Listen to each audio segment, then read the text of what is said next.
Oi, meus queridos, minhas queridas, passando por aqui para te dar uma palavra hoje, porque hoje é o dia que o Senhor fez e por isso a gente precisa se alegrar nele e realmente hoje é o dia. Nós celebramos e é exatamente isso que você está me ouvindo dizer. Hoje, Sexta-feira Santa, nós celebramos, nós festejamos, nós nos alegramos com a morte de Jesus Cristo, que é seguramente um dos acontecimentos mais significativos da história desde a criação do homem. O Senhor Jesus Cristo se tornou nosso Salvador justamente por causa da sua morte na cruz. A morte de Jesus fica entre a sua encarnação e a sua ressurreição, outros dois acontecimentos igualmente imprescindíveis para nós, para a nossa salvação, para a redenção do mundo e para um futuro glorioso. Sem a encarnação do Verbo Divino, não haveria a morte vicária do nosso Senhor Jesus, e sem a sua morte vicária não haveria salvação para nós. E daí a ressurreição de Jesus não proporcionaria vida eterna para ninguém. Mas vamos nos ater um pouquinho só a essa semana que é chamada de Semana Santa pelos cristãos, também conhecida como a Semana da Paixão de Cristo. É isso que eu queria falar para você.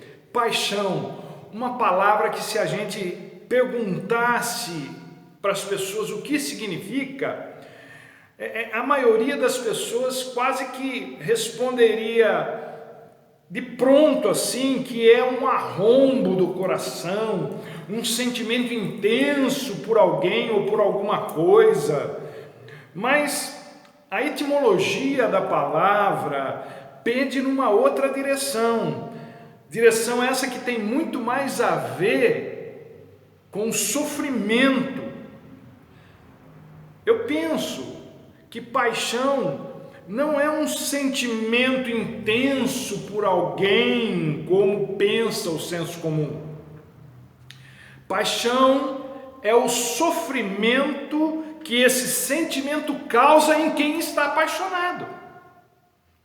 E por que o apaixonado sofre? Sofre porque nem sempre é correspondido. Sofre porque, mesmo sendo correspondido, essa correspondência nem sempre é tão intensa como aquela de quem está apaixonado. Sofre porque está disposto a pagar qualquer preço, mesmo que o objeto da sua paixão não mereça ou não corresponda. A paixão de Cristo, o sofrimento de Jesus, não foi algo apenas físico, foi também emocional, foi psicológico, foi espiritual. Deus sofre, se é que eu posso usar um sentimento humano para descrever, para me referir a Deus, mas vou usar essa linguagem. Deus sofre por não ser correspondido pelos homens. E os que tentam também não conseguem. É o que a gente vê naquela conversa de Jesus com Pedro, depois da ressurreição, que está registrada lá no Evangelho de João, no capítulo 21, dos versículos 15 a 17, naquele jogo de palavras em grego que Jesus usa para falar com Pedro. Pedro, você me agapau, ou você me ama com amor perfeito? Por duas vezes Jesus faz essa pergunta e nas duas vezes Pedro responde: Senhor, tu sabes que eu te filéu, ou seja, o Senhor sabe que eu te amo do jeito humano de amar, um jeito que não é perfeito, que está longe do teu jeito, Jesus, de amar. E é verdade, Deus sabe. Jesus sabe que nós não temos como corresponder à altura ao amor dele. Nós é que somos às vezes pretensiosos em achar que podemos fazer isso. Pedro precisou entender isso. Daí a insistência de Jesus que na terceira vez trocou o verbo agapau por filéu. Pedro, tu me filéu, tu me amas então do jeito humano de amar? E aí Pedro fala: Senhor, tu sabes de todas as coisas e sabes que é só assim que eu consigo te amar. Eu não sou perfeito. Deus sabe, gente.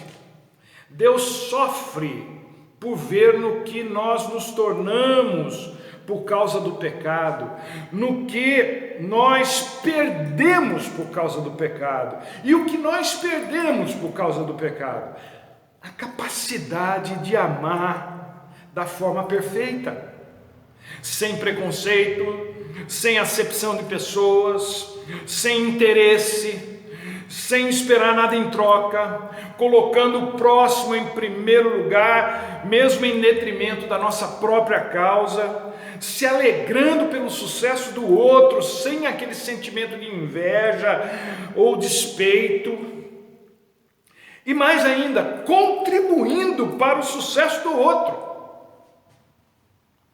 Nós celebramos a morte de Jesus porque ela nos possibilita a recuperação daquilo que a gente perdeu lá na queda. A morte de Jesus nos salva de nós mesmos, nos salva daquilo que perdemos por causa do pecado, ela nos salva da ira de Deus, nos salva de uma eternidade sem esperança. Eu gosto daquela inscrição que tem na porta do inferno da Divina Comédia de Dante Alighieri. Lá está escrito assim: deixai toda esperança, ó vós que entrais. É claro que não se trata de um texto bíblico, é apenas uma alegoria do conceito medieval do inferno, mas não deixa de ser verdade. A morte de Jesus salva aqueles que nele creem. E salva do quê? Salva do inferno, qualquer que seja o conceito que você tenha disso, ou que você não tenha. Uma existência terrena ou eterna sem Deus, ou a própria inexistência, quer dizer, morreu, acabou tudo, é um inferno, é um tormento.